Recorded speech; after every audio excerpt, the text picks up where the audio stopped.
നമസ്കാരം, ഭാരത് ലൈവിലേക്ക് സ്വാഗതം.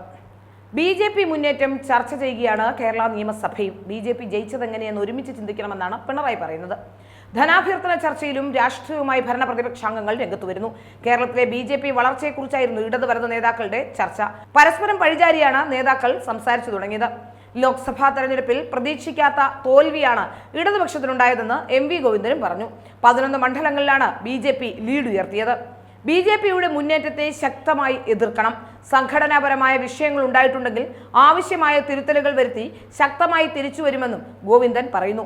കോൺഗ്രസ് ആണ് തൃശൂരിൽ ബി.ജെ.പിയെ വിജയിപ്പിച്ചത്. 2019 കിട്ടിയ 86,965 വോട്ടാണ് കോൺഗ്രസിന് കുറഞ്ഞത്. ആ വോട്ടുകൾ അപ്പാടെ ബി.ജെ.പിയിലേക്ക് പോയി. നേമത്ത് ഒ രാജഗോപാലിനെ ജയിപ്പിച്ചതും കോൺഗ്രസ് ആണെന്നും ഗോവിന്ദൻ ആരോപിച്ചു.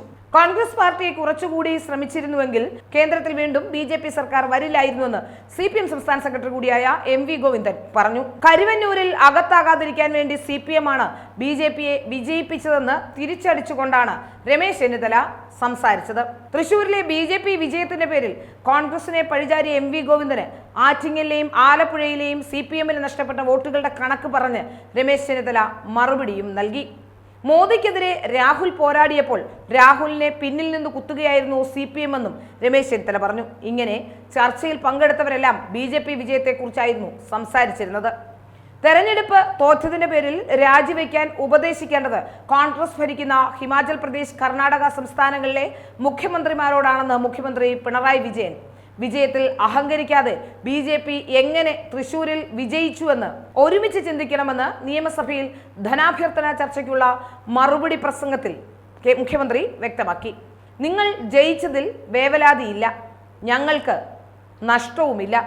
എങ്ങനെ ബി.ജെ.പി. ജയിച്ചു എന്ന് ഒരുമിച്ച് ഗൗരവമായി കാണണം. പ്രസംഗത്തിനിടെ ചില പ്രതിപക്ഷ അംഗങ്ങൾ എതിർ ശബ്ദം ഉയർത്തിയപ്പോൾ പറഞ്ഞതിൽ വസ്തുതയുണ്ടോ എന്ന് പരിശോധിക്കാതെ ബബ്ബബ്ബ പറയരുതെന്നായിരുന്നു പിണറായിയുടെ പ്രതികരണം. ഏതായാലും ഒരു കാര്യം വ്യക്തമാകുന്നുണ്ട്. കേരളത്തിലും അടുത്ത തെരഞ്ഞെടുപ്പിൽ ഇന്ത്യ മുന്നണി വരുമോ എന്നാണ് കേരളത്തിലെ ജനങ്ങൾ ഉറ്റുനോക്കുന്നത്. ഇപ്പോൾ ഒരു പൊതുശത്രു എന്ന രീതിയിലേക്ക് കേരളത്തിൽ ബി.ജെ.പി. വന്നിരിക്കുന്നു എന്നാണ് മനസ്സിലാക്കാൻ സാധിക്കുന്നത്. കേരളത്തിൽ ഇന്ത്യ മുന്നണി വരുമോ എന്നാണ് പിണറായി വിജയനും കൂട്ടരുടെയും ആ ശ്രമമാണെന്ന് തോന്നുന്നു. ഇനിയുള്ള തെരഞ്ഞെടുപ്പിൽ ഇന്ത്യ മുന്നണി വന്നില്ലെങ്കിൽ പിണറായി വിജയന് പിടിച്ചു നിൽക്കാൻ കഴിയില്ല എന്നറിയാം. ഇനി ഭരണം വേണമെങ്കിൽ ഒരു ഇന്ത്യ മുന്നണി കേരളത്തിലും ഉണ്ടാകണം. കാരണം ബി.ജെ.പി. വലിയ രീതിയിൽ എമേർജിംഗ് ശക്തിയായി കേരളത്തിൽ ഉണ്ടാകുന്നുണ്ട് എന്ന കാര്യത്തിൽ സംശയമില്ല. ബി.ജെ.പി. എമേർജ് ചെയ്ത് വരുന്നത് കൊണ്ട് തന്നെയാണ് പിണറായി വിജയനും കൂട്ടരും ഇപ്പോൾ പരസ്പരം അങ്ങോട്ടും ഇങ്ങോട്ടും അവർ ഒന്നിക്കാനുള്ള ശ്രമത്തിന്റെ ഭാഗമായി ഇപ്പോൾ നിയമസഭയിൽ നടക്കുന്ന ചർച്ചയിൽ പോലും ഒരുമിച്ച് പോകണമെന്നും ബി.ജെ.പിയെ ശത്രുവായി കാണണമെന്നും ഒക്കെ പറയുന്നത് എന്ന് വ്യക്തമാകുന്നു.